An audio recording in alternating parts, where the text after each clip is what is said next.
Perfect. Okay, so welcome everybody. We are today doing a little webinar about the Creative Europe Call Cooperation Projects, which is an annual call and which has just been published a few weeks ago. And by we, I mean several of the Creative Europe culture desks. So we have in every country that participates in the Creative Europe program, there is a desk to which you, as cultural organizations or creative organizations, can ask or artists even can ask your questions about the program. And so today we are joined by the desks in Flanders and Wallonia, Latvia, Luxembourg, Slovenia, I think Croatia as well, and I work at the Dutch desk. Next slide, please. Yes. Again, can you put on the next slide? Thank you. So what we are going to talk about today is specifically this call. In the first part, we will give you a few pointers about the background of not just the call, but also the program. Then we'll go into the objectives of the call, the priorities of the call, and then we'll have a short Q&A. You can ask your questions in the chat, and we will round up some of those questions to discuss during the Q&A. Before then and after that, we'll move into the second part where we will dive a little bit more into the technical approach of the call, where we will also discuss the budget, the work programs, and then we have another Q&A. The session is set for about 2 hours. Typically, there will be quite a lot of questions. We do this session every year. For those of you who were there last year, we only did it with the Dutch and Flemish desk, so it was in Dutch, but we decided because also in the Netherlands and Flanders, we have a lot of English-speaking applicants to open it up to the other countries, and that's why some other desks have joined us today. Next slide. So what do we do as desks? Our job is to promote the Creative Europe program. We are national help desks, sometimes regional help desks, where we give information about the program, we give advice. So we give advice for organizations that have an idea about a project, a vague idea that they want to test with us, but also if they are actually writing an application, we can give very technical support and technical assistance to applicants. And sometimes we help with partner search as well. And we communicate the program as it is made by the European Commission. There's also the agency EASEA, which is carrying out the program. So we do communication on their behalf. And the network exists across 40 countries, namely all the countries that Creative Europe is active in. I think this is a bit of an outdated map we have here. The UK is in this one, and Turkey still is, but they are not in the program. Next slide, please.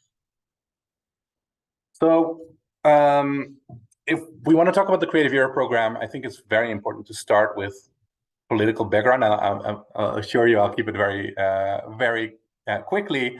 But it's always good to know that from a European point of view, culture and cultural policy falls within the domain of the member states. So typically, if you have a cultural funding that you want to apply to, it's most of that funding will come from national institutions, regional institutions, municipalities, etc. But during the Treaty of Maastricht in 1992, the basis was set for also a European funding program that now has become Creative Europe, where the focus is not really on creating and sustaining culture, but it's more about the bigger challenges that you need international cooperation on, because it states that there is a shared EU cultural space, a cultural heritage space, where international cooperation and networking are necessary. But it's always kind of good to know when you write an application for a cooperation project, to keep in mind that this is not about organizing a festival somewhere. It's really about getting organizations to work together across boundaries and in line with the EU policies. Next slide, please.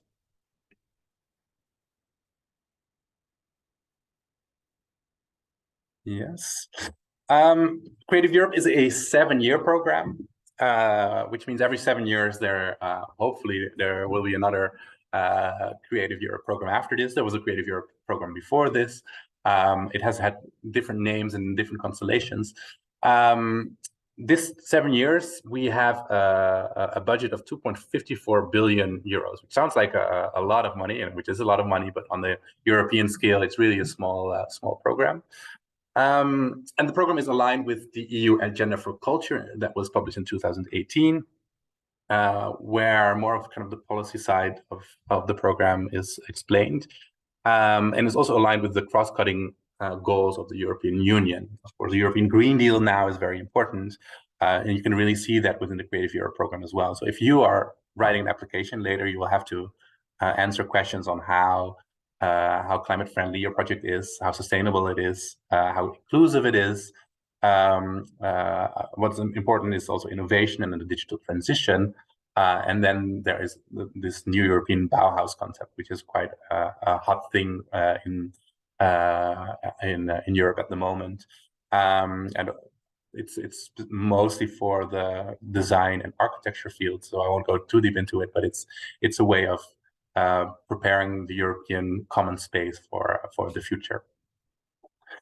So Creative Europe, it consists of funding projects and calls, so that, like the call that we are discussing today, but it also has directly funds from the European Commission some actions, most famously the European Capitals of Culture, which you might have heard of, and then there's also the EU prizes. So there's the Popular Music Prize, it's the Music Moves Europe Talent Awards. I think now it's called the Music Move Europe Award, which is distributed at Eurosonic Noorderslag Festival. There's the Architecture Award, there's the Literature Prize, and the Europa Nostra Cultural Heritage Award. I won't go that much into those, because what we're talking about today is the centrally administered funding for Creative Europe. So that is the main ending, where most of the money goes to, is the funding of projects. Next slide, please. And those projects are divided in 3 sub-programs. And as you can see here, most of the money actually goes to the media sub-program. The media sub-program of Creative Europe is the sub-program that funds the audiovisual sector. So many of the European films you see, television shows, games, etc., also industry events, are funded through Creative Europe Media. It's not something we will discuss today, because today we will talk about a call within the culture subprogram. The culture subprogram is there for all of the non-audiovisual cultural and creative sectors. It really includes everything from fashion to literature to theater to performing arts. And what's good to know is that there's also a small part that goes to prosectoral projects, where, for instance, there's a creative innovation lab for really cutting edge innovation, for projects that both affect one of the cultural sectors and the audiovisual sector. Next slide, please. For who is it? Creative Europe is a program for professional organizations that aim to work in international culture and creative cooperation. Mind you, we put organizations here. I know some of you may be individual artists. There is a call now geared towards individual artists called Culture Moves Europe. But that's only a very small part of Creative Europe. And the call that we are discussing today is it's mostly for organizations. You could technically apply as a one-person business, but typically it's cultural and creative organizations that are involved with these projects. The eligibility criteria are quite broad. You can be a public entity, you can be a private entity, you can be a profit organization or a non-profit organization. All that is needed is that the project leader has to be active for at least 2 years on the day of the call, the deadline, and the project leader and all of the partners, and we'll go through those roles a bit later, have to be part of one of the Creative Europe countries. So what are those Creative Europe countries? It's all of the EU members. You can see them listed here. The UK is out and is also then out of the program. You can see little asterisks. It's with some of the countries. It's like Denmark, France, and the Netherlands. It means that those countries have overseas countries and territories or outermost regions attached to them. So for the Netherlands, for instance, the islands of Aruba, Bonaire, Curaçao, Sint Maarten, Saba, and Sint Eustatius can also apply fully under this program. Other countries include Norway, Iceland, and Liechtenstein. They are the EFTA-AAA countries.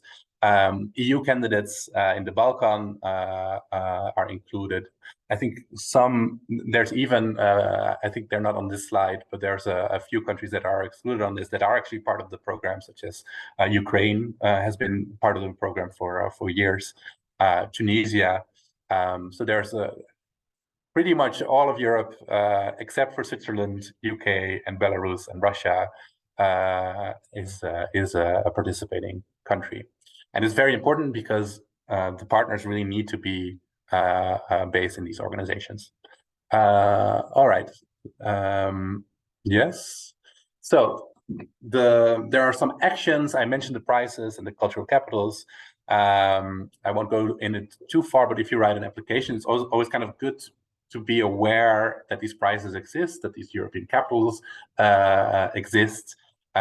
Also to know that there's a theme year every year, almost every year in the EU. So this year it's the year of skills. I don't know if you already knew that, but if you write an application, it's always good to be aware of what is going on in Europe. So if you can make a connection in your application, that can be very useful to you. All right, I think the next slide, please. I think I'm going to give the word to my colleague Mateja from the Croatian desk. Thank you. Hello, everybody from Ljubljana, Slovenia. So my role today is to present briefly, really briefly, how the scheme, the most popular and accessible Creative Europe Culture Program scheme looks like. So what are European cooperation projects?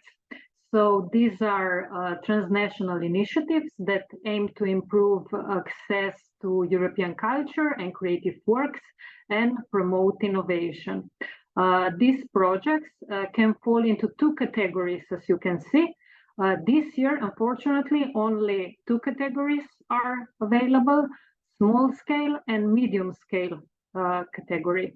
And then project proposals must be submitted by a consortium consisting of at least 3 or 5 legal entities, depending on the scale of the project, and that are based in different Creative Europe countries that Albert just presented recently. For the call 24, there is a budget available of around 60 million euros. And this budget will enable funding for at least 130 cooperation projects. We hope a bit more. Let's hope that at least 150 projects will be supported. The plan is, or the budget for the scheme is divided in a way that there will be support available for approximately 100 small-scale projects and approximately 30 or 35 middle-scale projects. There is, as you notice, a difference in how the consortium is big for the two categories, but there is also a difference in co-financing rate. So for the small-scale projects, the consortium gets up to 80% of the total budget from the EU support, while from the mid-scale project, this co-funding drops to 70% of the total budget of the project. But in both cases, if you are lucky and your project is selected, you receive a pre-financing rate that corresponds to 80% of the EU grant. It is good to know that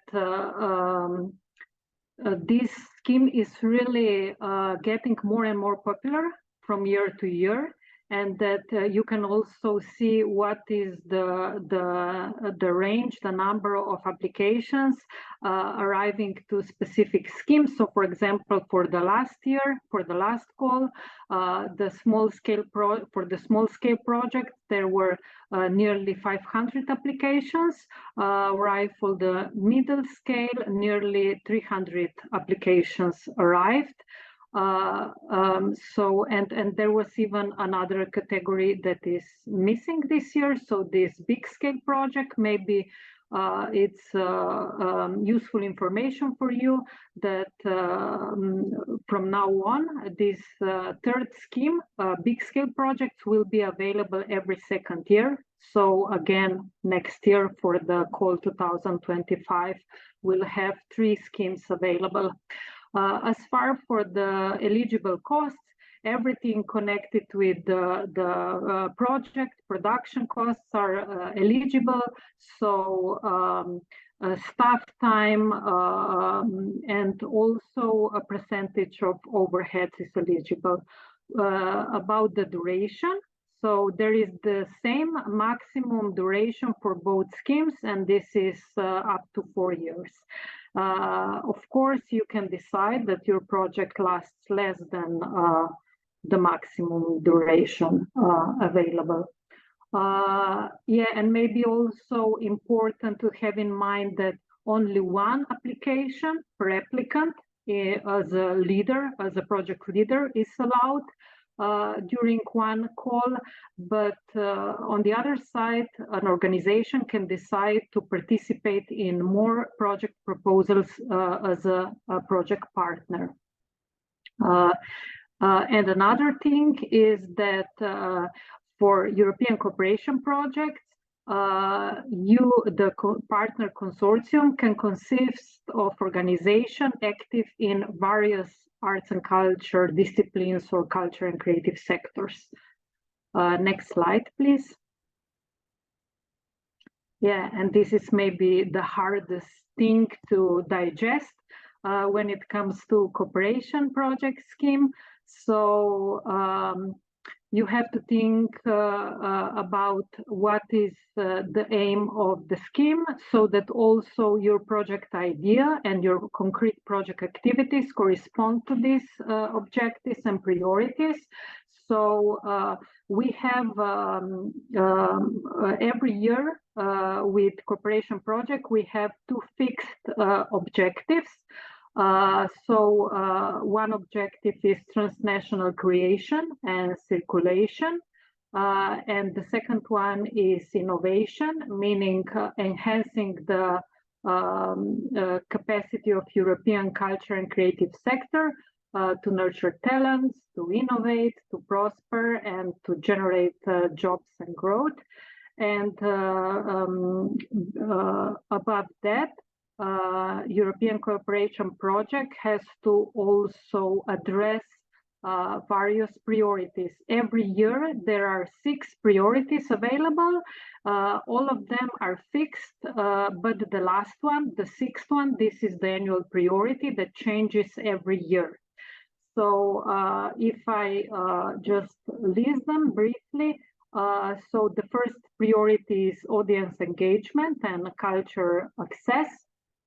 And then the next one is social inclusion, so including the importance, the role of culture for health and well-being. This is a very important topic within the second priority, namely this priority social inclusion can be selected by the applicants if they decide that their project will implement activities connected to, for example, mental health, especially in relation to youth. Then we have sustainability. So everything connected to environmental friendly practices are connected with this priority. Then the next one is digital, aimed at accelerating digital transition of the culture and creative sectors. Then the fifth one is international dimension, aimed at building the capacity within the European culture and creative sectors, including grassroots organizations that haven't been able so far to cooperate beyond borders. And also to this priority is aimed at contributing to the development of international cultural relations on the global level. And the sixth priority, the annual one. So Albert mentioned that also Ukraine is a full member of Creative Europe, and even more than that, this year's annual priority is dedicated to support Ukrainian culture and creative sectors. And with this priority, the project should offer a response to the consequences of the war in Ukraine and helping culture sectors, Ukrainian culture heritage, and also artists that cannot work normally, or they cannot reach out to their audiences with specific tailored activities. And project addressing this priority should focus their effort on supporting Ukrainian culture organizations and professionals to allow them to continue working, creating, showcasing Ukrainian culture, or maybe helping them preparing for the period post-war, for the post-war recovery. Okay, next slide. So, because I guess I haven't mentioned half of the, how to say, description of these priorities that you will, after this event, read in the call for proposals, but to help you understand the structure and how you organize your project idea around which priorities, here is a scheme that will help you out. So we mentioned that there are 2 call objectives, and each applicant needs to select one of the 2. And then you have, as we mentioned, 6 priorities. And in this case, each applicant selects at least 1 priority, but not more than 2 priorities. And on the top of that, there are even cross-cutting issues. And for these cross-cutting issues, you have to have in mind that each project proposal, no matter what the objective and the priority selected are, these cross-cutting issues have to be addressed by all the applicants, by all the cooperation projects. And the cross-cutting issues for this annual call 2004 are grouped into 2 topics. One is inclusion and diversity, especially gender balance, and the second one is greening of Creative Europe. Albert already underlined the importance of the green transition, and the Creative Europe program really wants to speed up the changes and contribute to a European Green Deal, also in culture and creative sectors. So for this, I mean, maybe a tip, if I may, you know, many or big majority of submitted applications are really quality ones, and unfortunately, there is a small difference between those that manage to pass the funding thresholds and those that stay behind without the support. And we suggest you that you really concretely address all the priorities and all the cross-cutting issues. So be very specific, concrete. So don't just repeat political, you know, cliches, so to say, but really think in the remit of your project and your activities and the mission of the project partners, and organize those activities that will really address the priorities you selected, and also all the cross-cutting issues. Next slide, please. So the timeline is the following. So the call was published, and now you have time until 23rd of January next year to submit your application online. The whole procedure is electronic, and it's important to underline that the deadline is at 17:00 Central European Time, and we would also warmly suggest you to maybe submit, not to wait until the very last minute, but submit your application maybe a day or even two before the deadline. And then evaluation process starts that will last throughout the summer next year, and then in late autumn you may expect information about whether your application was successful. And then after you electronically sign your agreement, your project can start, and from that moment on, depending on what is the duration you selected, your project activities can start. Here you can access the funding and tender portal, which is the one-stop shop, so to say, where all procedures take place. There you will find all the call documentations and documents. In the portal you will submit the application, and also the results will be published there, and through this portal you will be able to also implement the project and submit your results. That's it from my side, and I pass the floor to my next colleague. I think we have some Q&As. Or is it Julie? Yeah. Yeah, so I'll maybe start with the question that we have in the chat. It's about the success rates. So the question is, the pass rate was rather low in 2023. Do you expect the same in 2024? And what focal points will ensure a higher pass rate? So does anyone have a few tips or tricks for higher success rate? Well, Yeah. yes. Go. Let's go. No, you can talk if you want.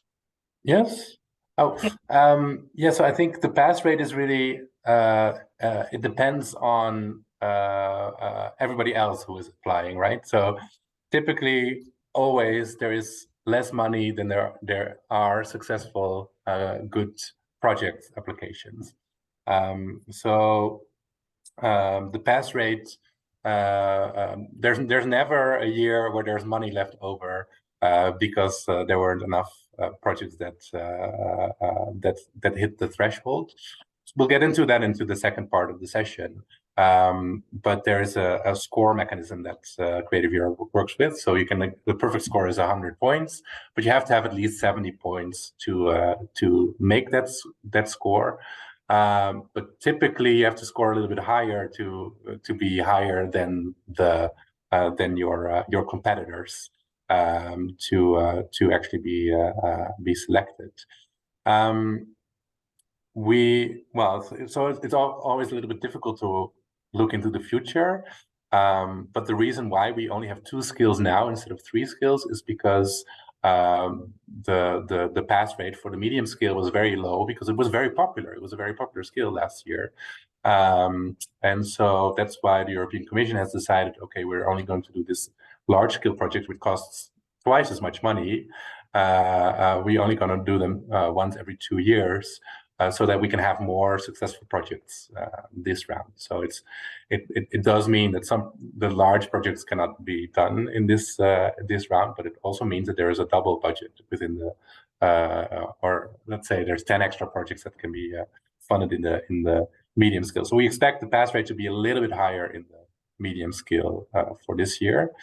And so what focal points will ensure a higher pass rate? Well, I think that's on the individual level, right? So you, as an applicant, you just have to make sure that your application is better than the other applications. And we'll get into the criteria on how to write a good application in the second part.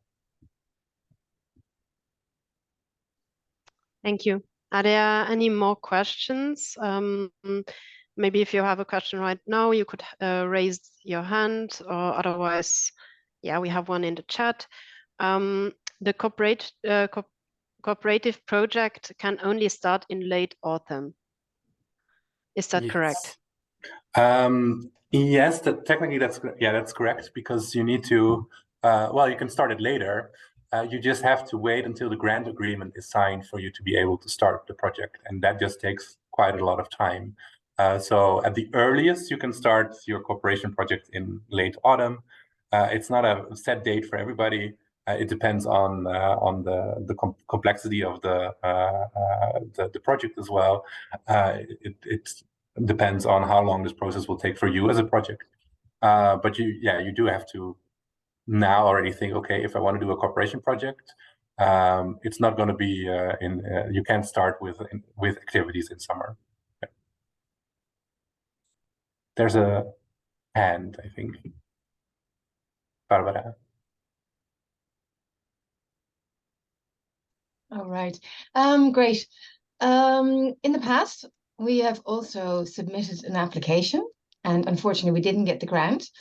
And we were wondering, is the focus on, let's say, larger organizations, and they will get the grant, or can you, if you work together as a collaboration with smaller social, cultural organizations, do you stand a chance, basically? A good question. And it's not one of the criteria that the organizations necessarily have to be big organizations. And actually, typically it's small and medium organizations that are applying for these funds. I think we've actually seen a move in the last years towards more small organizations being funded. So really, grassroots organizations, small organizations can also be funded, as long as you can prove that you are stable enough as an organization to carry the project. Then you should be. Can I add, Albert? Yes, please. Maybe really just if the consortium consists mainly of smaller organizations or organizations with less experience, maybe it's better to choose the small scale scheme for the first time, and this is also mentioned in the call for proposals. Yeah. And maybe, like Slovenia, a small country, this means also organizations are typically small, and Slovenia is being quite successful. So actually we are concrete evidence that the scheme is really open to all kinds of organizations in terms of, experience and how big they are.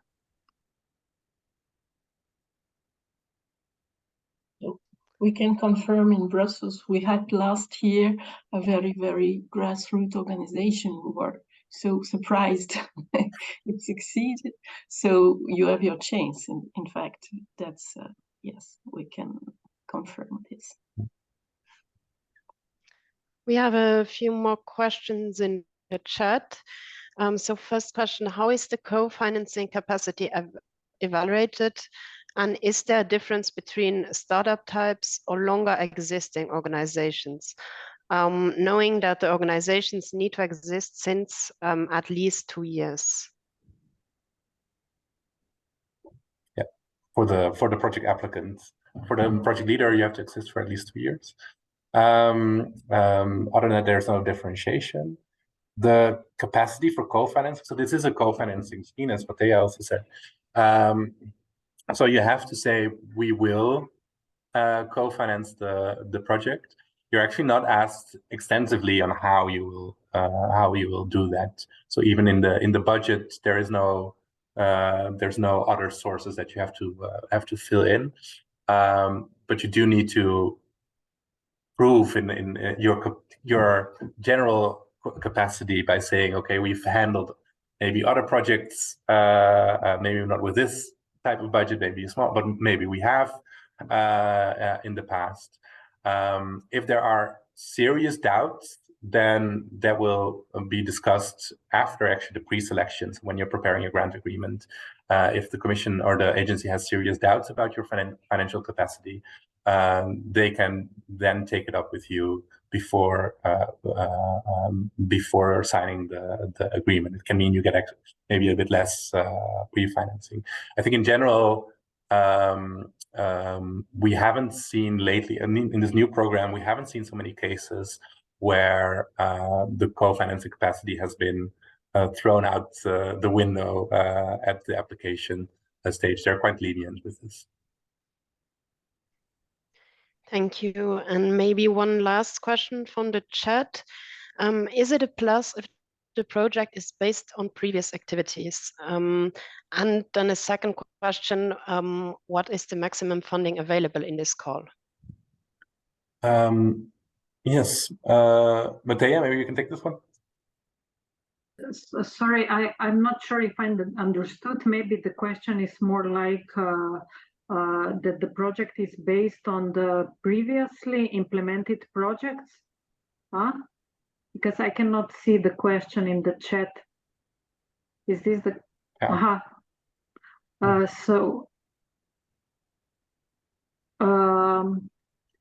And maximum funding available. Sorry, yeah. The small scheme, it was written on the slide, but maybe I have not pointed that out. So for the small scheme, the maximum support is 200,000 euros. And for the medium scale project, it's up to 1 million euros. Okay. And this support represents 80% for small and 74% for medium scale projects. And if I understood correctly this question about previous activities, if you mean if you can maybe apply again a continuation of a project that already has been supported before, we have a few cases like this already. So you have a continuation of a project idea that, of course, the scope grows, the context changes. One of that I can think of is called Our Little Library. It's I think they got the support for small and medium scale already 3 times.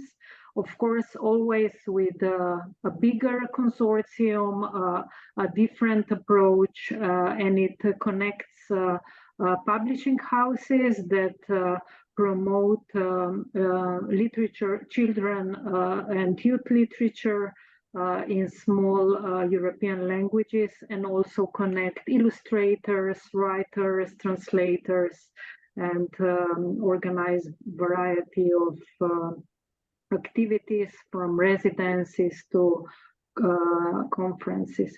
So if that was the question, the answer is yes.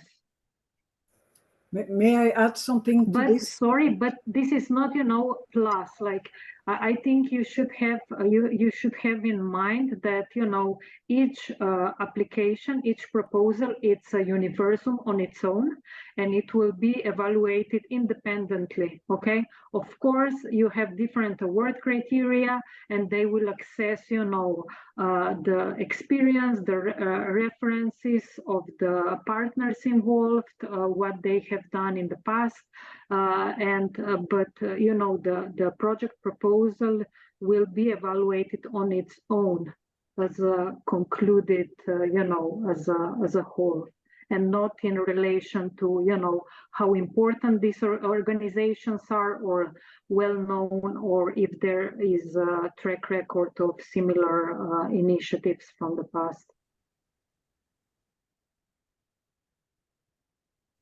Thank you. Maybe another question from the chat. Do the outputs in the 3 countries need to be equal, or is it normal for the hosting entity to have a bigger output locally in the leading organization's country? Maybe I can answer that. There's no rule that it should be equally distributed, and in practice, it's never, almost never exactly that. Let's say we have 3 countries participating and 3 partners, that everybody gets 1/3 of the funding. It's normal for the coordinator to get some more funding, because they also have to carry out these coordination tasks. But it shouldn't go out of hand, let's say, I would say, because we will get to that in the second part, but the criteria, you need to show that you're having a good partnership, for instance. And so what they typically like is for the activities to be distributed over several of the partners, maybe some responsibilities. Let's say the coordinating organization does one thing, maybe another partner does the communication, and another partner does dissemination or research, let's say. And the costs that come with those can then be divided over the projects. So there's no set rule, but it's good to keep this in mind for the criteria. Albert, can I just add, I remember that our colleague from the executive agencies, when they presented us the lessons learned from the previous round, they underlined that it seems that applicants sometimes forget that the title of the call is European cooperation projects, and so it should be an equal cooperation, meaning equally participating in the development of the project idea, equally participating in the, how the budget is constructed, where the, how the costs are covered, and also on the level of the activity, implementing concrete activities.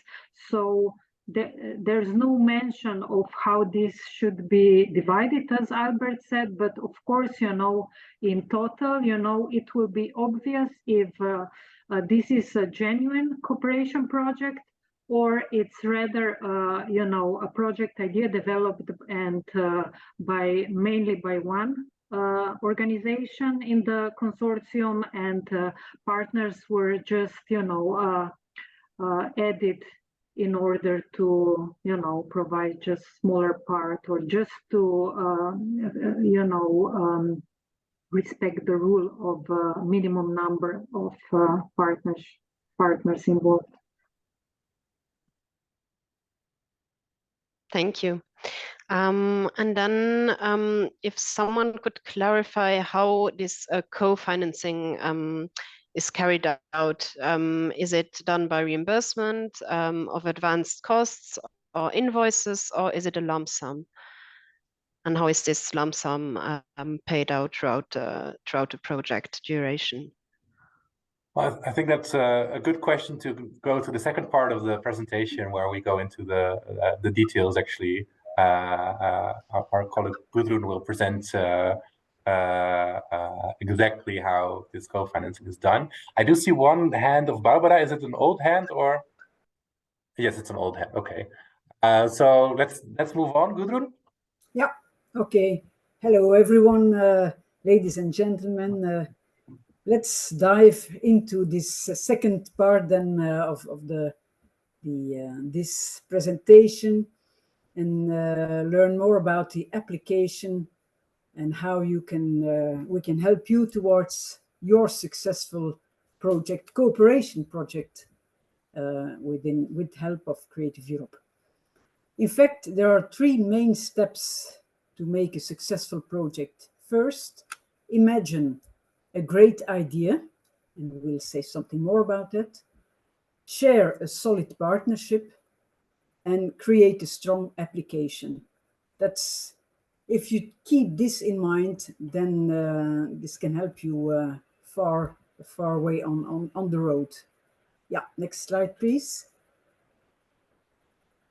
Yeah, first imagine a great project idea. Make sure that your project idea is original and innovative. And do some research on the Creative Europe project result platform, which is there with projects from, I think, 2007, to see whether there have been projects just the same like yours, or maybe also whether there are projects which have some kind of same basis, but which you can further develop, or where you can find some partners who can help you move on with your project idea. So really do some research on that. Another good point is use the European capitals of culture to see what's going on there already, and when you have partners in one of these countries, and try to take part in their activities, or at least make sure you're on their agenda in order to communicate your project already in a way which is cheaper for you and in which you get really a lot of people to know about your project. Make sure that your project is based on a shared cross-border existing need from which you start, and which by collaboration, knowledge sharing, co-creation, whatever, make sure that you can go together towards a mutual goal, which is in line with the European objectives, of course, and which brings an added value, at least for all the partners involved. So not only for the project leader or for one of the partners. Make sure, and it was said already before, that it's about a collaboration, about a consortium, and it's important that they all can gain from this, at least the partners, but even better, also broader public, of course, and the target groups. Yeah. Next slide, please. Yeah. Share this solid partnership, which means you have to develop the project and the budget allocation together. You have to speak in an open communication, best within one single language that you use throughout the project. Please do know the rules, the rights and the responsibilities. You're all partners in the same, not crime, but in the same project. So make sure that you really get the best out of it. And of course, there will be ups and downs, but keep in mind that it's a learning process by action, and that you all, you learn by getting to know each other's cultural diversity, and that's part of the game, parts of Creative Europe. It's also a co-financing principle, so you have to bring in costs, but these can be staff costs, can be regional or national funding that you get, can be some own savings, can also be some merchandising or ticket sale, whatever. But make sure it's a co-financing, so every partner which is really involved in the project has to bring in some kind of some money. Yeah. Make sure also, oh, sorry, I had one thing to say, that costs, they are covered sorry, can I go to the former slide, please? Before the strong application. Oh, you go too far. Down, down, down. Sorry. Oops. Before. Sorry. We're still on the second one. Or it goes all by itself, apparently.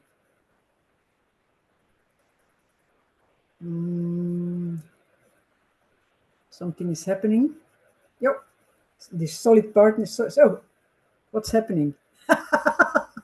What's happening? Yeah. Next one, please. Next one. Yeah. Make sure that the costs are covered from the start, from the project start. So you can never get costs funded by Creative Europe, which are there before your project or now before, for instance, when you have your first partner meetings, before you send in the application. So in general, costs can be covered from the start of your project, which means once the contract is signed, on rare occasions, you can ask for an extra funding, or no, not an extra funding. You can ask for some costs to be covered already before the contract is signed, but better not to. I think it's a general rule, make costs or bring in those costs from the start of your project, which means once the contract is signed with Europe. The audiovisual sector can be a partner, but can never be the project leader. This is about a culture program made especially for cultural organizations to become stronger, to help them to move on, to move forward, to become international partners or project leaders. Also, the geographical spread. So try to have a project with partners from the north, the south, the east, the west, including the Balkans and the neighborhood countries. This is a plus. It's never said that you have to, but it's a plus, I can tell you. Yeah, next slide, please. Share this solid partnership. So it was said already before, public or private organizations, profit, non-profit. You have to work towards cultural or creative activities. The organizations themselves do not have to be anymore cultural or creative organizations. This was before in the former programs, but not anymore. So now even a hospital can participate in projects. The beneficiaries, these are the project leader and the co-organizers. The project leader is the one who is the legal responsible, who has to have a legal entity at least for 2 years and has to prove its operational and financial capacity.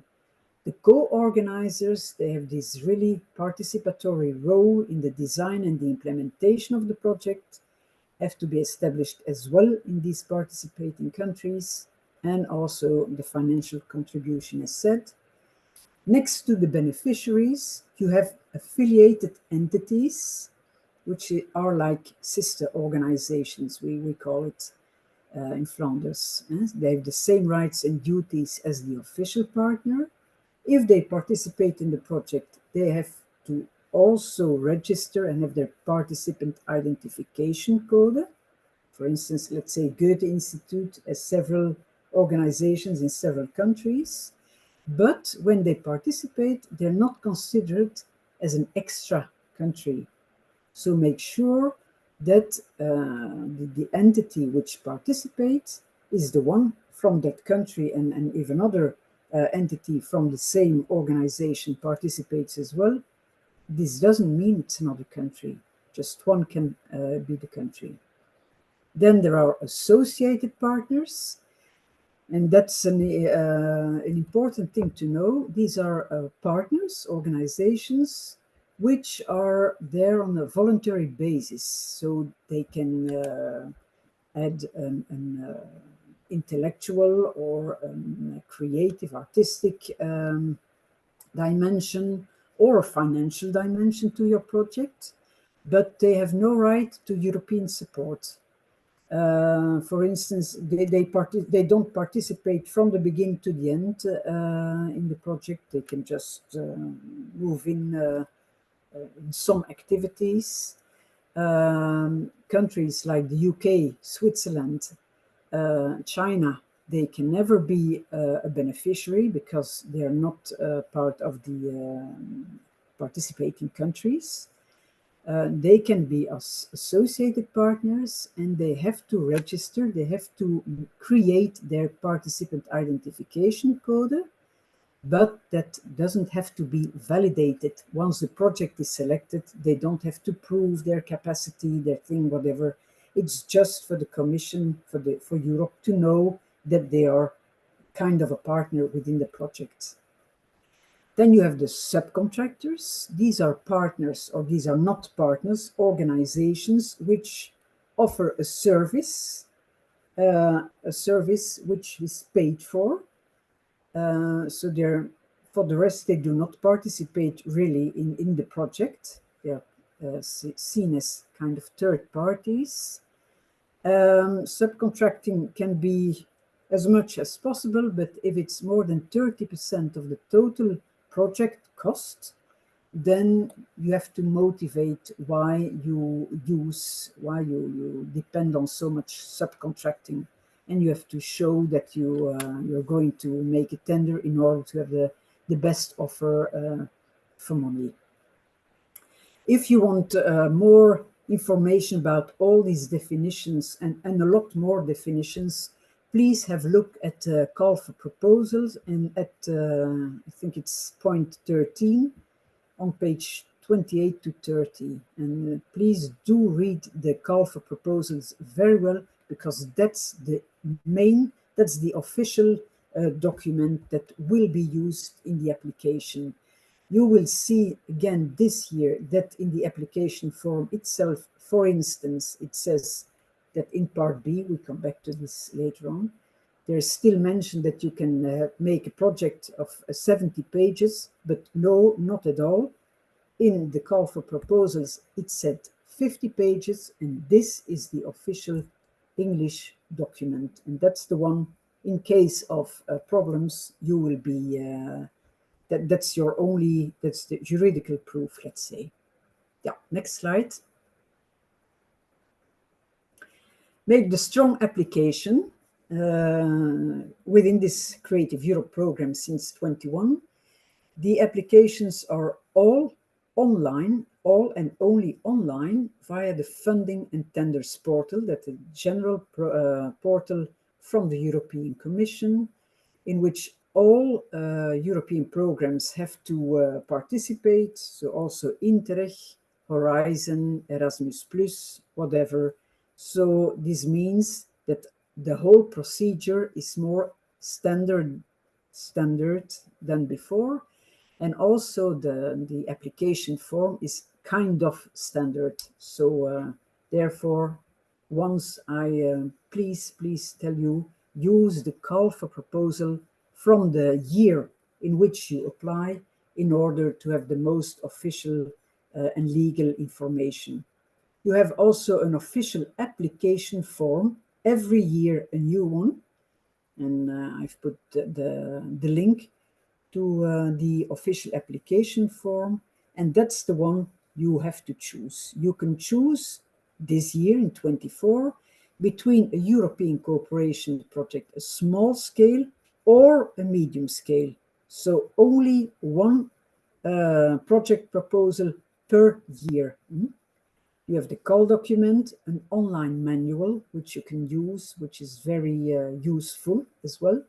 And then there's also the annotated grant agreement, where you find more information related to the legal and illegal costs of your project. And it's good to read that part on the costs in order to prepare your budget for your application.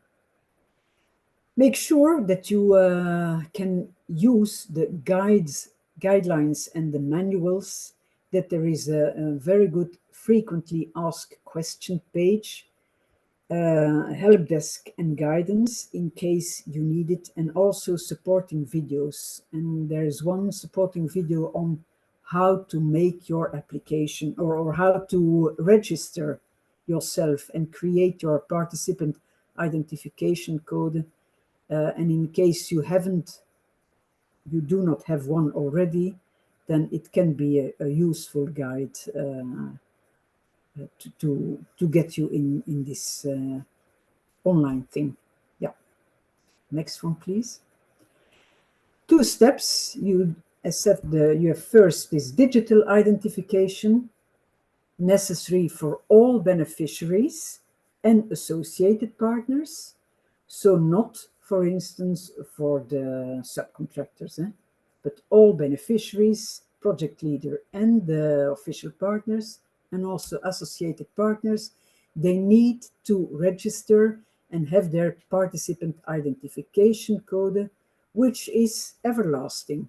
Once you have this, you can use it as long as you want for all the programs. And well, it's well, there's a whole an online manual as well that can help you towards making this login user account, this registration, and so forth and so on. And there you have all the key information, your documents. There's also the partner search. It's important to have this quite in advance, or you can start with that already. And it's important so that the project leader can start, once he has uploaded the application form, he can bring in the number, the participant identification code of all the partners, and that way he can generate immediately all the information, all the legal information which is required of the partners as well. So then you have the application form, and online you have immediately part A, where you have this administrative information and also a summary of the budget. I would advise that you first make your budget proposal and that you, in the end, bring in this summary budget in part 1. Then you have part B, which is the part, the Word template you have to download. And next, you have to upload it as a PDF file. That's the content part, and that's the part which the 2 jury members will especially read, because that's the part in which you have to explain everything about your project. You have to explain about award criteria, the project proposal, how you're going to manage it, and so on and so forth.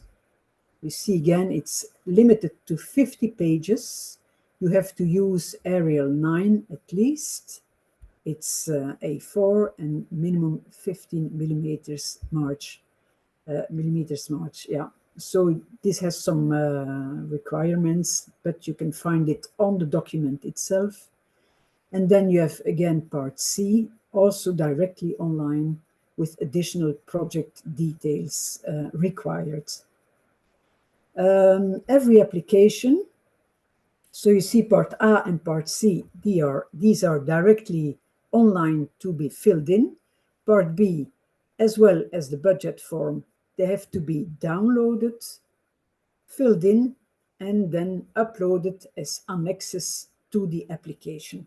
Yeah.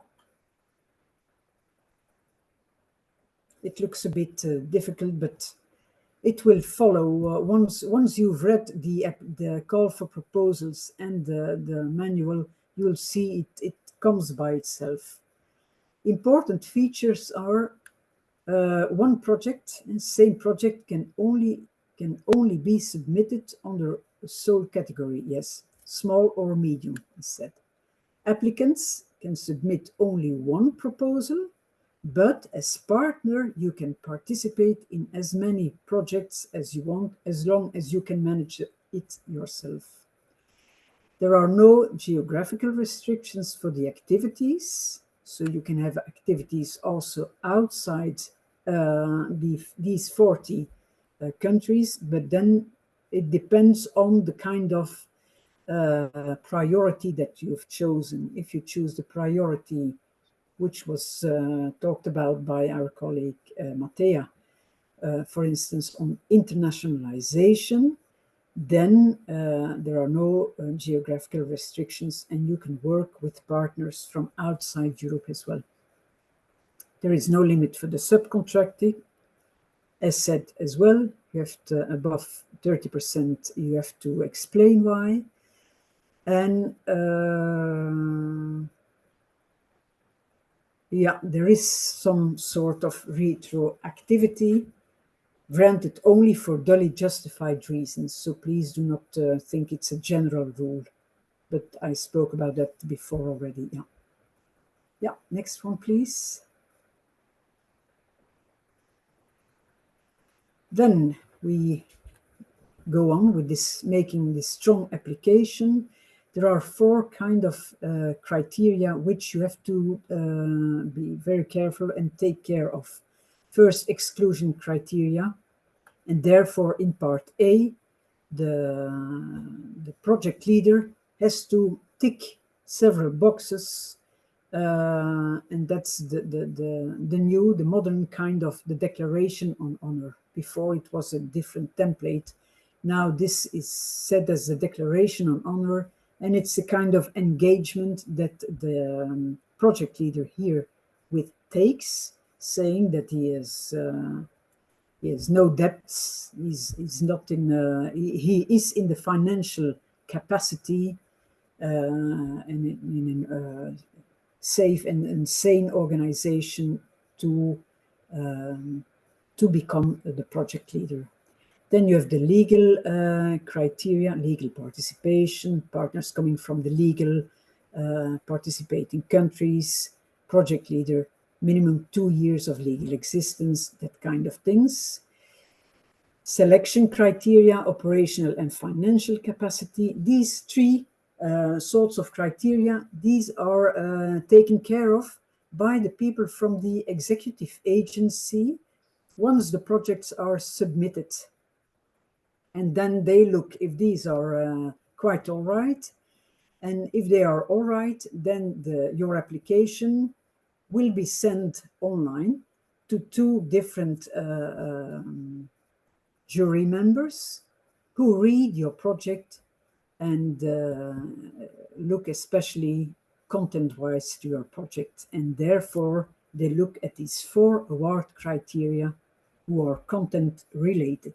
And please, they are part of part B as well. Yeah, please go to the next slide. And there are also, within this part B, they are also divided into 4 parts. So your first part, your first question is on the relevance of your project toward the European goals. And here already this counts on 30% of the points, which is the relevance of your project to your chosen objective and priority or priorities of the call. So you have to specify and really relate to your chosen objective and your chosen priority or priorities, and see how relevant your project is to this. Is your project based on a sound and an adequate need analysis? So with other words, why do you undertake this project? Why do you want to work on an international level, take all this energy and do this effort for making this an international project? Why at the same time you could stay at home or keep your project small and keep it simple and small and do not have this fuss with all these other partners. So think why you're doing this, in fact. Then the third one is address the cross-cutting issues. It was said before, but please, please do not forget to give kind of a good answer to how your project, even if it's not a priority, how your project relates to ecologic friendly way of thinking about your mobility, use of materials, and so on. Also about inclusion. How is the gender balance in your organization? When you think about your target groups, is there a special attention to certain groups which are underrepresented? Yeah, that kind of things. Make sure the project is innovative and original and in line with the European added value and dimension. And also have a look at the complementarity of your project towards other European initiatives. For instance, the European prizes. Can you relate to a European prize, or do you have partners or maybe a speaker who has won already a European prize and who can be part of your project or come and give a session, a workshop, whatever? How are you related to partners which come from a country that have a European Capital of Culture festivity this year or the next year or within one of the years of your project? So make sure that you can show that you think further than just only your project and that you are aware of the European philosophy in a broader sense in general. Yeah. Next one, please. So the second criteria is the quality and content of the project activities. Also 30% of the points. Use an appropriate methodology towards achieving the project objectives and describe this methodology. How are you going to try and reach your project objectives throughout the project? What's the methodology? How you are going to do this, with what kind of activities, how you are going to implement, and so on. Also the profile and the complementarity of the partners. Maybe they have to be all, for your specific project, they need to be all of the same kind of partners with the same skills and experiences. Or maybe it's better to have a real mix of partners, small partners, bigger partners, with a certain knowledge of this thing or of that. So it can be very different, it can be very diverse, it can be more, let's say, in the same direction, or everything is possible within Creative Europe, as long as you motivate why you're doing things, how you're doing things, with whom, how, why, and why for. Also describe the needs of the target groups and the audiences. And please make sure to answer, how will you make sure that they benefit of the project concretely? What will be the results? What will be the impact that you expect? Make sure that the project design is coherent and consistent. In the project, a main project has to be divided into work packages. This is also new, other in reference to the former program, where you had one project design and then the costs related to it. Now in this, since 2021 as well, you have a new way of funding. And it's, so you have one project, you get a forfait, you get, I forget the word, I will come back to me, but I forget it for the moment. So, yeah, nothing to do. You have one project, but this has to be divided into work packages. And every work package, you can have up to 4 or 5.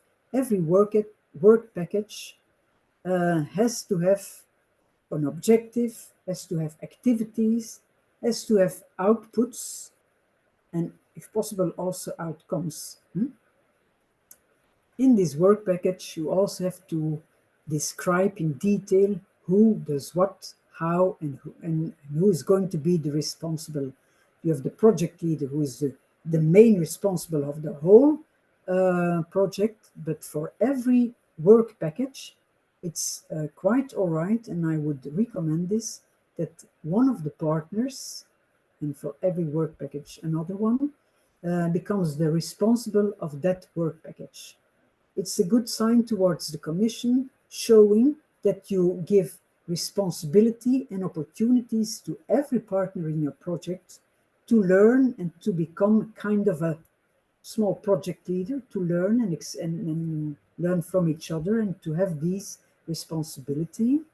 And it shows also the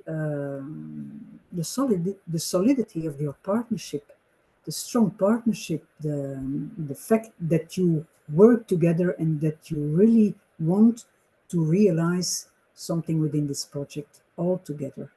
Yeah, next one, please. Then we come to the third award criteria, the project management. Discounts on 20%. Here again, you have to prove or show or motivate the governance structure of your project, how you're going to communicate, what kind of activities that you're going to organize for the partners in order to all be in the same line, to understand the project and to be updated and connected throughout the project from the beginning until the end.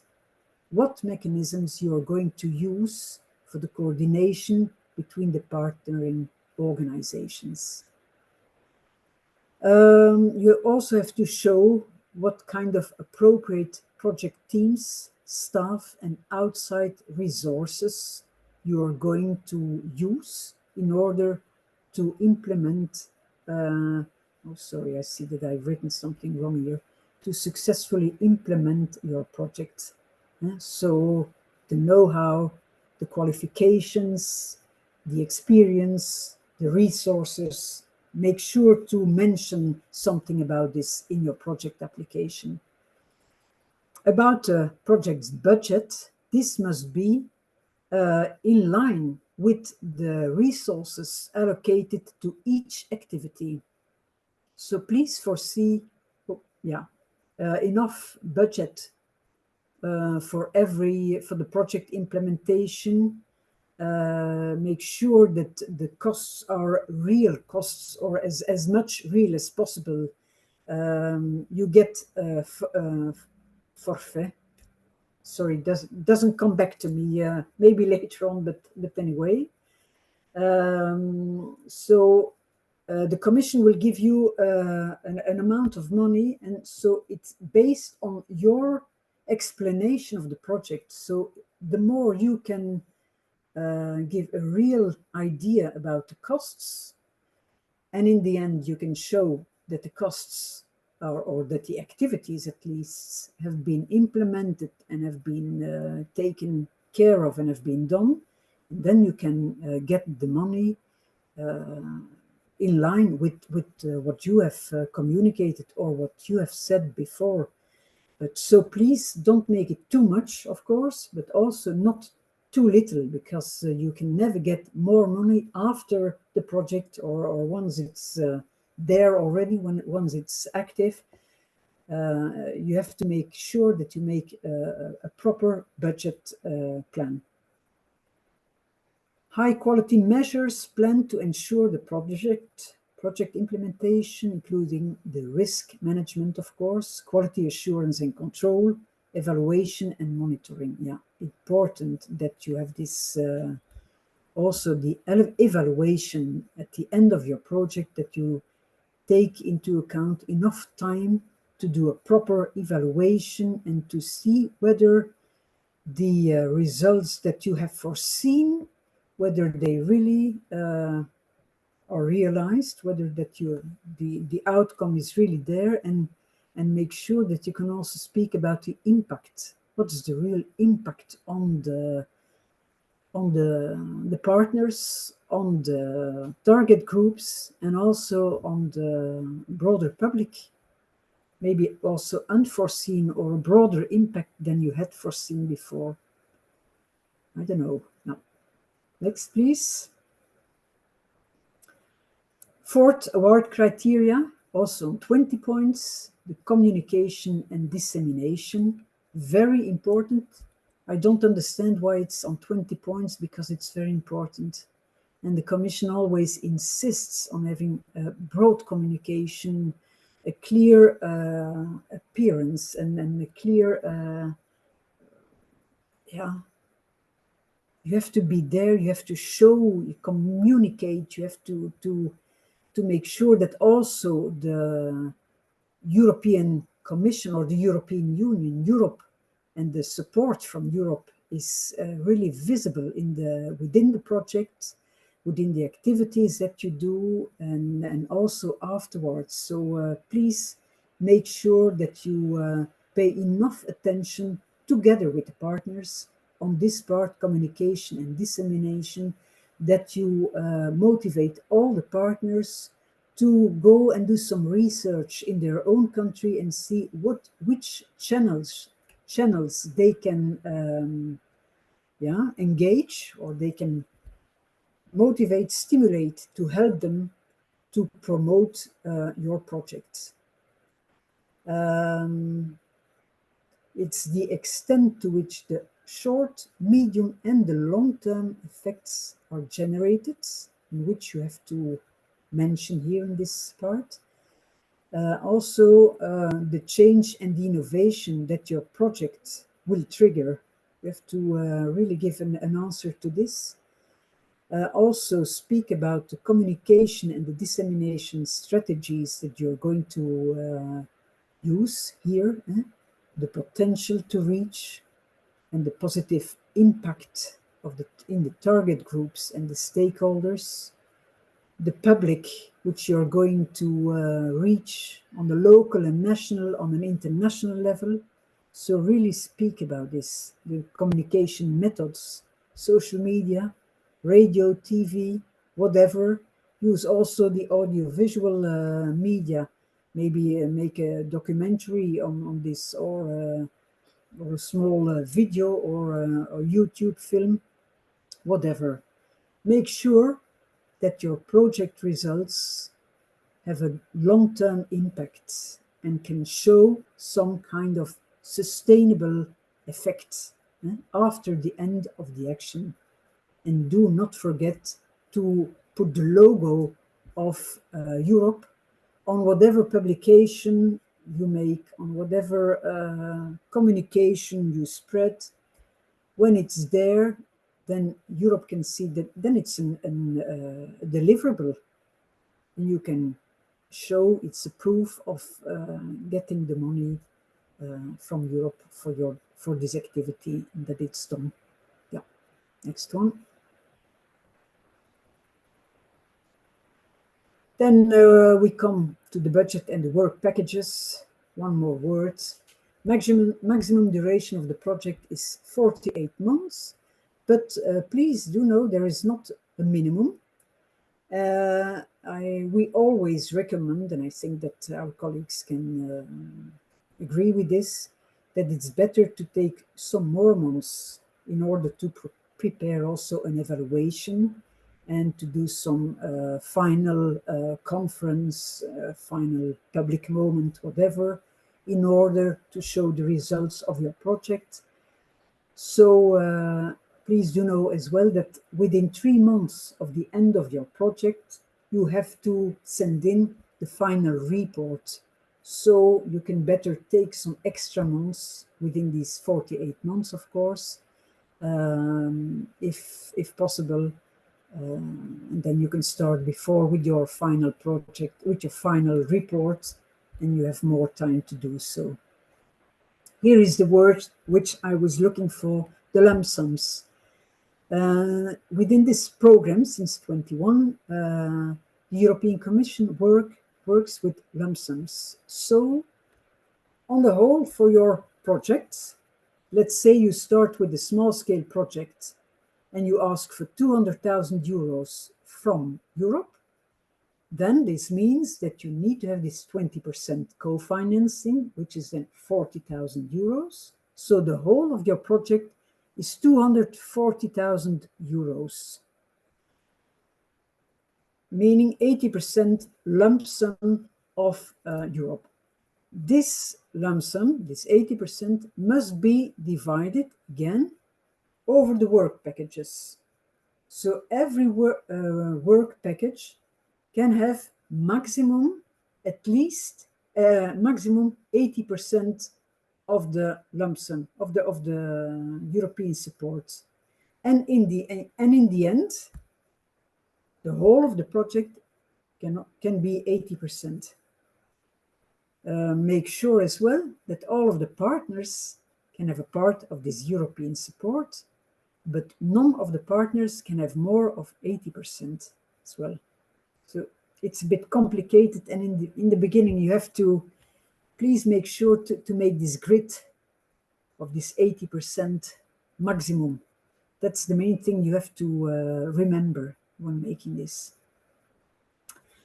Within the project, there is also a possibility to get financial support to third parties, meaning when you organize a concours for, let's say, young artists, and you want to give them a kind of a prize or a grant, then a third party can get up to 60,000 euros from these 200,000 euros that you would get as a small-scale cooperation project. So please do not forget that it's extra. It's not extra on top of your support. It's within the full support of your small-scale or medium-scale support.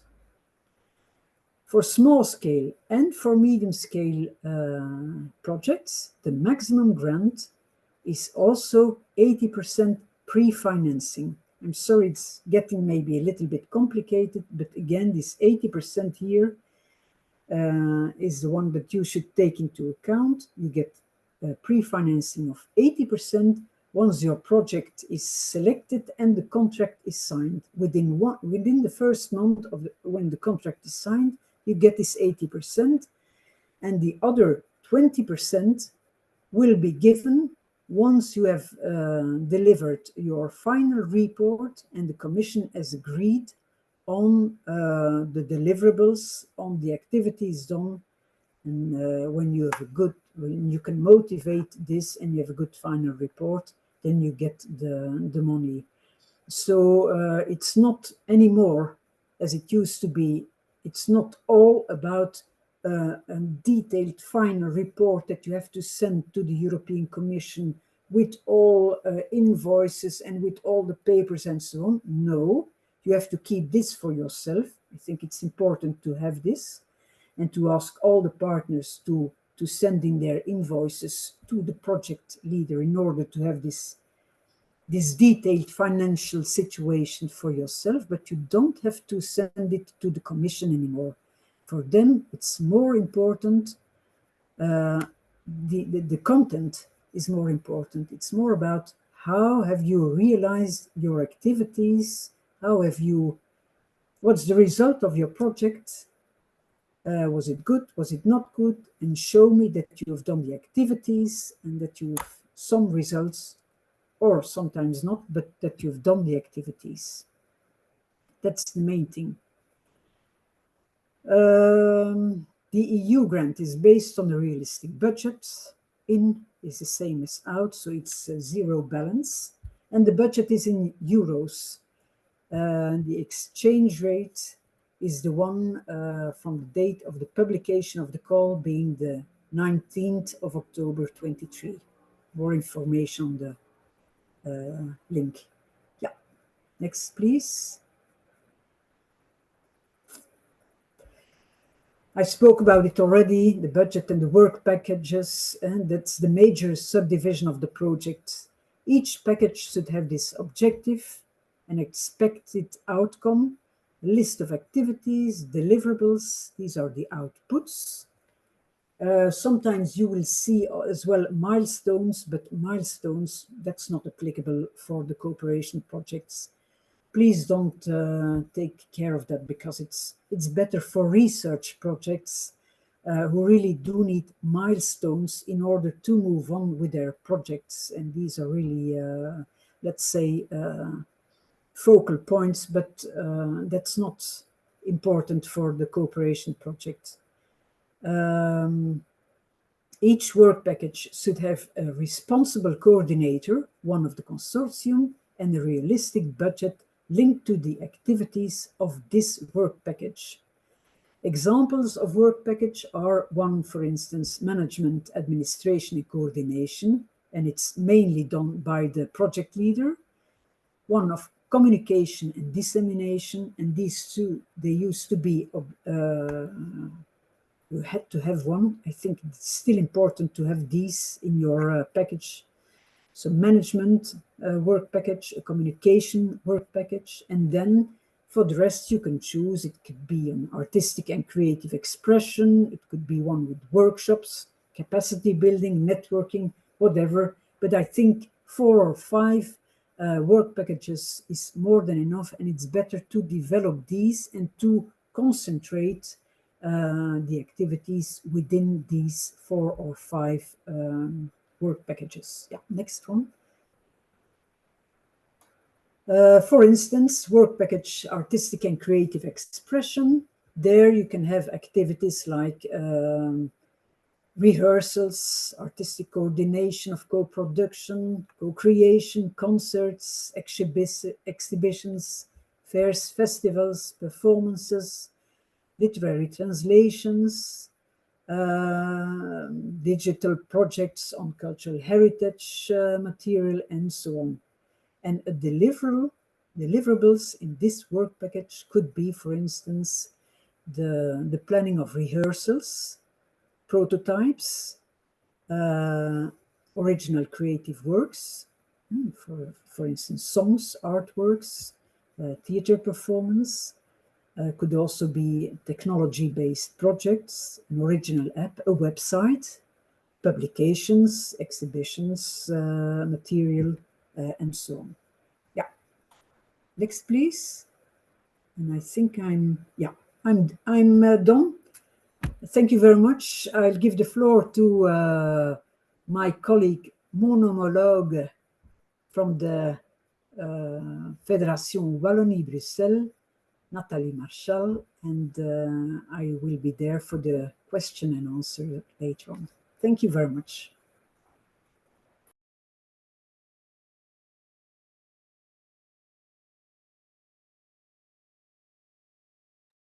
Nathalie, you're on mute. Yes, thank you. Thank you, Gudrun. And good afternoon, everybody. I thought you would explain this slide because it is not mine, in fact, about the strong projects, and it can be complementary with what I would explain after. So if you like to just make a small comment about that. Sure. Sorry. Well, what's a strong application or a strong project even?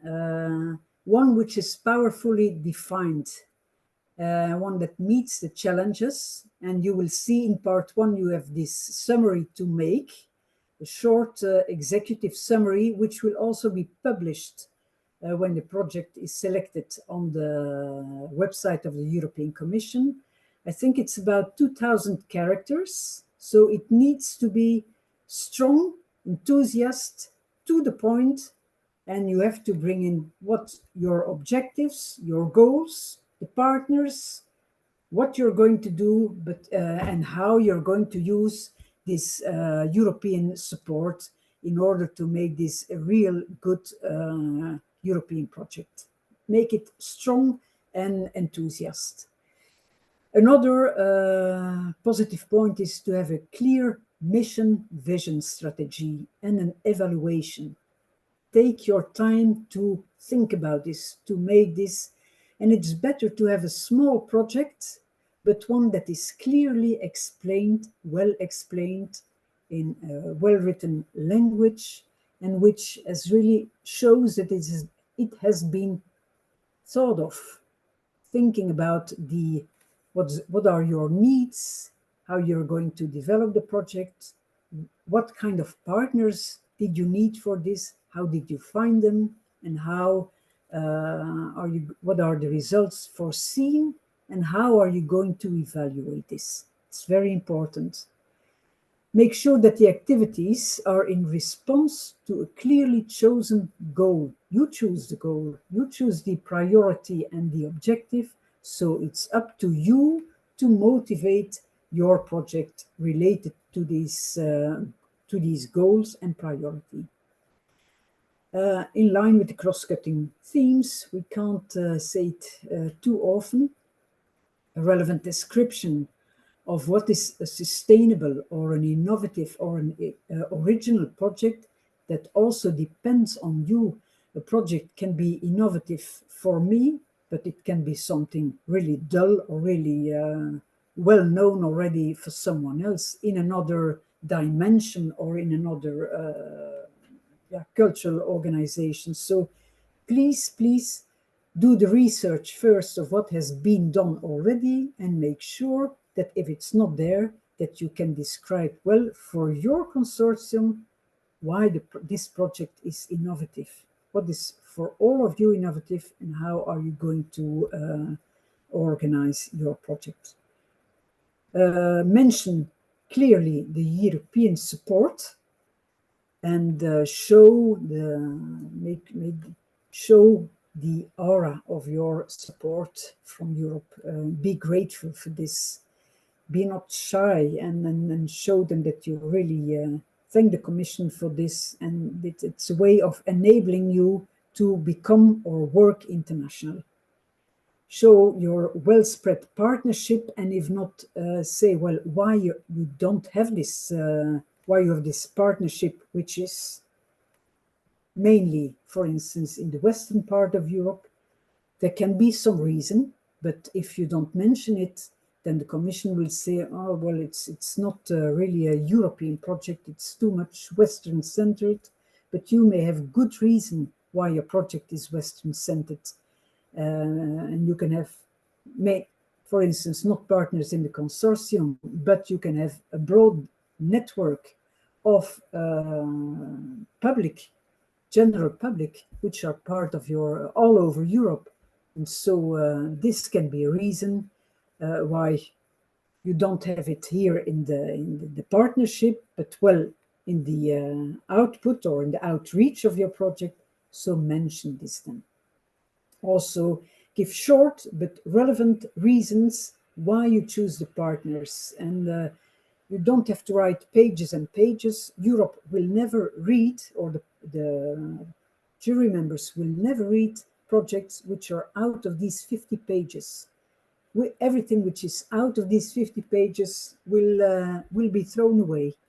So make sure that you are to the point, precise, and that you give the best out of your partners, that you bring out the best of all of you.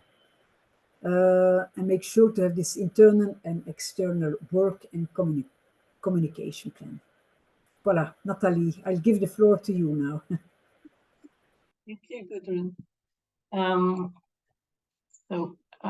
These are the tricks and tips and complementary to what Gudrun said to build a strong project. Actually, it's a feedback from the Commission on the cooperation application 2023. And the most common mistakes that have been made in the application. So I will give you a small overview about that. In general, there were mistakes about very basically eligibility issues. And for example, the mandatory annexes were not included in the application. To remind you, there are two mandatory annexes, which are the Excel budget table and the list of previous projects, and the templates you can download on the system in the Funding and Tenders Opportunities portal, where you will submit, you download, and then you fulfill, and then you upload back in the system. So don't forget this, because you can be excluded only for this. The applicants don't use the correct form. That's the same idea. And please do not modify the standard form, because there is a risk also to be excluded, and some people do that, and it's just a bad idea. And very basically, the minimum consortium composition as private public entities is not always achieved. It's very basic, so don't forget, minimum three private public entities for small scale project, minimum 5 for a medium scale project, and we can recommend to have one more, because there can be a partner who decline at the end of at the beginning of the project at the moment, and then your application fails if there is one partner leaving. So the partner roles must also be precise as well. As Gudrun explained, there are associated partner, is it a co-organizer, beneficiary partner, and it is not precise enough in the application. So a second point are the resubmission. You have to know that 25% of the application 2023 were resubmission. So please feel free to reapply. If you are not selected, you can be selected after 2 times and even 3 times. It happens, it's usual. And the assessment are precise and motivated. When you receive your evaluation, you know exactly what needs to be improved in your application. So don't be discouraged with this. If you are not selected at the first selection, you can reapply, and don't hesitate to use this opportunity. For the cross-cutting issues, the Commission was quite disappointed, because they have to be more developed and more concrete. For the greening, for example, it was not concrete enough. There is a lot of general good ideas, but need to develop concrete action plan for implementation, and not sentences like "we will do our best," "we are aware of this challenge," and so on. So you have to develop action concretely, and you can use, for example, you can use the project as a starting point if your organization needs to go to a deeper transformation regarding greening. You can use this project as a starting point, and it would be well appreciated by the Commission. And so you can also link greening to a specific need of your sector, or to link it with an innovation that you can develop in your project. So you can refer to the study, but you have to see that in the call document. You can refer to the study Greening Creative Europe, which is a EU publication and can be a basis for your project. So about another important cross-cutting issue is gender equality. The Commission said to us that it has to be more detailed. For example, a plan 50-50 is good, it's quantitative, but it's not enough. You have to pay attention to a qualitative approach as well. For example, what are the position of the women within the project? It's also important. It's not enough to have this kind of plan, it's outpaced. pay attention to develop targeted actions, and also the evaluation of the project regarding gender equality is important. And do not mix, yeah, that's also important, do not mix gender equality and inclusion. I think they formulate the call document a little bit differently for this period regarding the previous one, because I think they meet the people make a mix between gender equality inclusion that are different things. They say in the call document, gender equality has to do with diversity, and inclusion is something different. They explain very well, and they detail what's the topic. And so for the cross-cutting issues, 2 questions. You can find 2 questions in the form part B. And they will be evaluated separately under the criterion relevance. So on the one hand, you will have a question about greening and an evaluation of on that point, and on the other hand, a question about inclusion and diversity, notably equality, gender equality. And so you have to fulfill your form for the 2 questions. They will be evaluated separately. We Natalie? have. Yes. Sorry to interrupt you, but we only have 10 minutes left for the Q&A. 5 minutes left. Okay. Is it okay if you maybe sum it up, or maybe just take one very important point and then we move on to the Q&A? Okay. Thanks.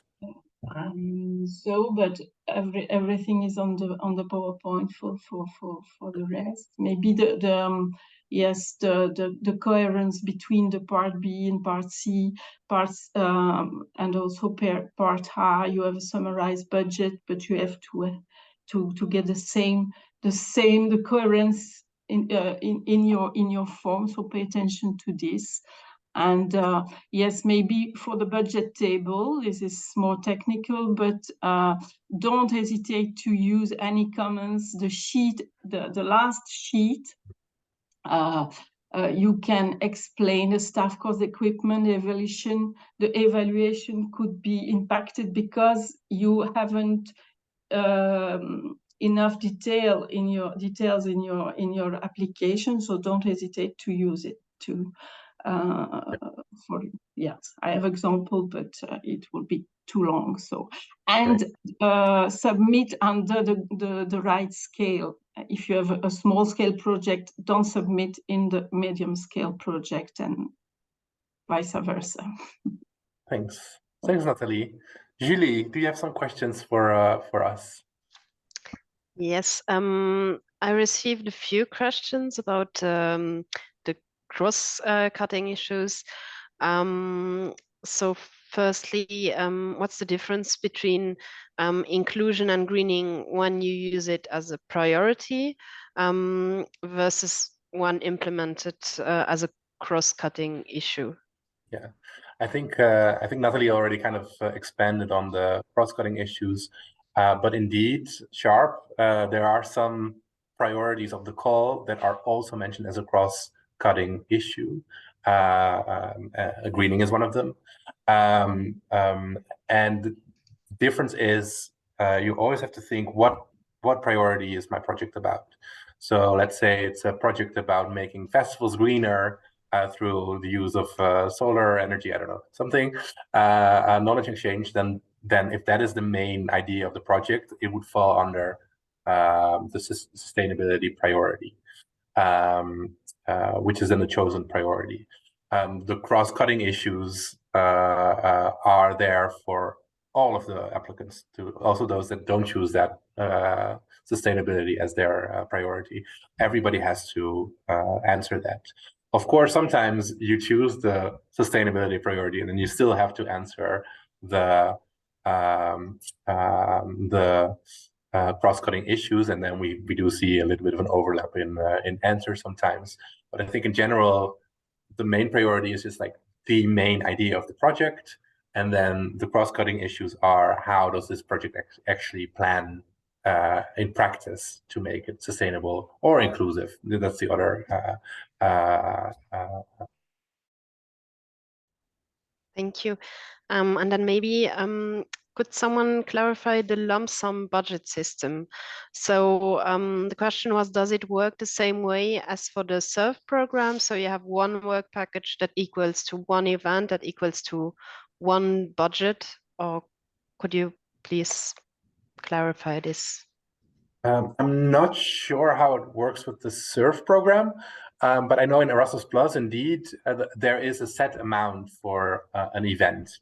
And I think that's maybe what's happening at SURF as well, is that you say, okay, I organize this event, and then SURF says you get this amount. With us, you set those costs. So it's really based on the actual costs that you are expecting. So let's say because these events are not so clear cut. An event can be an afternoon session, but it could also be a 3-day festival. So it's those of course have very different types of costs attached to them. So the lump sum means that in our case, in the case of Creative Europe, is that you say and once you start working with these, I know now it's a lot of information that we talk about. It kind of becomes clearer once you work with the forms. But what happens is that you have to, per work package and per partner, think, okay, there are so many events that fall within that. You already kind of have to know what those events will be. Maybe not so super precisely, to estimate those costs. And so that estimation of those costs are what you put in the budget. So that's based on the actual cost that you expect, but they will be treated as a lump sum, which means at the end of the project, when it's being evaluated, they won't check for the receipts. So I think that's kind of the difference. So it's an actual cost-based budget, but it will be judged as a lump sum budget. So they will see, okay, you said you needed 1,000 euros for 3 events that you organized. We will not see if that 1,000 euros was actually spent, but we will check if that those 3 events were organized. And then if that's the case, you get the lump sum of 1,000 euros. May I add to this? I just checked at the budget form, and when you open this on the first page, you really have a full page of information on how it is set and done. So it's quite clear. And if not, then please do come back to us to explain. But there's a lot of information there to help you. So I think that's all the questions from the chat. Maybe someone wants to ask a question directly, so they can raise their hand or just speak up. Yes. Elijah Mayo? I think you can just, yeah. Oh yeah, I couldn't unmute myself, I'm sorry. So this question is for Albert. I think we are based in the Netherlands, and we want to collaborate with 2 organizations from Ireland and Germany. We've already sent you an email, but we just want to know how often can we annoy you with emails and questions. And we really think that to like the broader context of the whole subsidy, that we really fit well in it. Mm-hmm. To a certain degree, we might need to change a couple. We didn't pay attention, for example, to inclusion, but luckily we have quite a broad sense of the whole thing. But anyway, how often can we annoy you with emails, questions, and Yes. etc. Yeah. That's a very good question. I'm sorry. I've been sick all week, so I haven't. My inbox has exploded a little bit, so that's why I didn't get back to you yet. That's our job as desks, is to give advice. That's the main cause for our existence. So don't feel too that you can't email us. I mean, I do prefer email as opposed to phone calls, because then it's a little bit easier to manage. But we are there to answer all your questions. Of course, it's you who has to write the applications, but as you can already tell, maybe it's quite a process, right? It's EU funding. There will be many practical things or that you don't really understand, or maybe even content-wise. Very often, the question might be clear, but actually they mean something else. So you can ask us. You can email us anytime. Of course, we are quite busy. Most of us are in very small, working in very small teams. But typically, if you email us, we try to get back as quick as possible. Hi, Albert. I think in the last slide, we're not at the last slide here. The last slide, we have some more information, general information, also the link to our Creative Europe Desk network, where you can, the Desk network, for instance, yes, where you can see, or you can get in touch, through which you can get in touch with every desk in your country, Yes. for instance, and more information. So, yeah. No more questions? I think there are quite some questions still in the chat. Wait, Julie?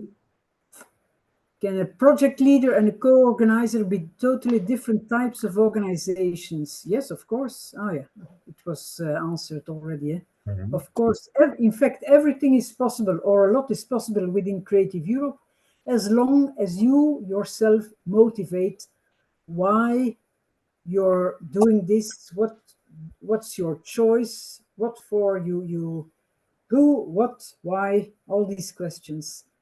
And so be aware of the fact that most of the time the jury members, they are not aware of your project, they do not know it. So the more you can explain your project and make it clear to them, the easier for the reader it is to understand your project and to see the relevance of it. So it's important when you write that you think of this. Okay. I don't know whether there's another. Since Creative Europe covers 80% of the cost, can the collaborating organizations cover the rest of the 20% via other subsidies, selling tickets? Of course, all kinds of. There's a question. Can university or college be a co-organizer or partner? Absolutely, yeah. School, high school, universities, public bodies can also be part of the project. Yeah. We don't get a lot of high schools, I think, in practice, but we do get a lot of universities actually in our past projects. Where they do research or yeah. If I can add, I think it's better not, well, in case it cannot otherwise, but if not, try not to make these high schools, universities, the project leader, because remember that the Creative Europe program is there for the cultural and creative organizations to become more resilient, to become active and international working partners. Most of the time, universities and schools, they also get funding via Horizon programs, via Erasmus+. So they're not the main focal point of Creative Europe. And therefore it's better to have a cultural or a creative organization as project leader, at least. I see a question about the application form. It's an .rtf file. Do we need to export it in PDF? Can we modify this file to Word and after to PDF? Yeah, it's been a while since I've downloaded these forms, but indeed you download a package of forms from the portal, and some of those will be in different formats. So indeed, you can the Part B application form will be a Word document. If you download it in RDF, I think you have to kind of like then subvert it to Word. The budget form is an Excel form. So you have to fill those in because you work in them in the Word or Excel document. But once you upload it, it has to be in PDF. So you have to export it as a PDF before uploading it. Yes. I saw another question. The cooperation agreement. Oh no! Oh, I think Gudrun already answered. Yeah. It's recommended, but it's not obligatory. Yeah? But it's recommended indeed to make an agreement among the partners. Yeah, absolutely. And I think it's also for the Commission. It's a proof of the fact that you have a good understanding between the partners, and yeah, that the project manager, that they manage as well his organization, his consortium.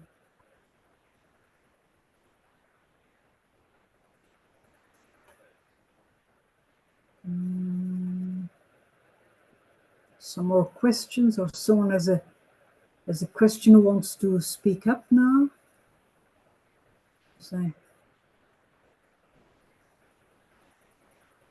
Maybe I can just add something to pay attention to make the difference between communication and dissemination. Yeah. There are a lot of mistakes about that because it's one work package.